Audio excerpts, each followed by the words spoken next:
কেমন যাবে ২০২২ সাল? ভবিষ্যৎ সম্পর্কে আগাম ধারণা করতে পারেন কারা?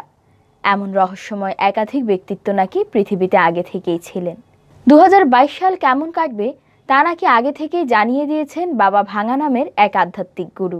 বুলগেরিয়ার এই ব্যক্তি অনেক আগেই নাকি ২০২২ সালের ভবিষ্যৎবাণী করেছেন, যা ২০২১ সালের শেষের দিকে ফের ভাইরাল হতে শুরু করেছে। বাবা ভাঙা বুলগেরিয়ার এক অন্ধ ব্যক্তি ছিলেন। ১৯৯৬ সালের ১১ আগস্ট মৃত্যু হয় বাবা ভাঙার। আসুন জেনে নেই মৃত্যুর আগে বাবা ভাঙা ২০২২ সাল নিয়ে কি ভবিষ্যৎবাণী করে গেছেন।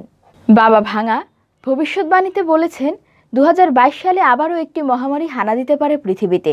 বরফের নিচে এমন একটি ভাইরাস লুকিয়ে রয়েছে, যার দ্বারা ফের গোটা বিশ্বজুড়ে হামলা করতে পারে আরও একটি মহামারী।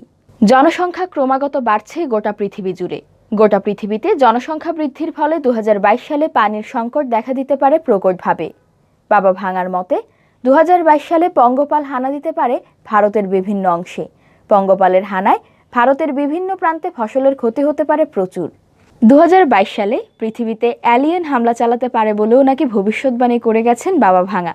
বাবা ভাঙার অনুসারীরা বিশ্বাস করেন, বুলগেরিয়ার এই ব্যক্তি কোনোভাবে এলিয়েনদের সঙ্গে যোগাযোগ করতে পেরেছিলেন। ২০২২ সালে গোটা বিশ্বজুড়ে প্রাকৃতিক বিপর্যয় বাড়তে পারে। অস্ট্রেলিয়া সহ এশিয়ার বিভিন্ন দেশে কোথাও বন্যা, কোথাও ভূমিকম্প দেখা দিতে পারে, এমন আশঙ্কার কথা বলে গেছেন বাবা ভাঙা।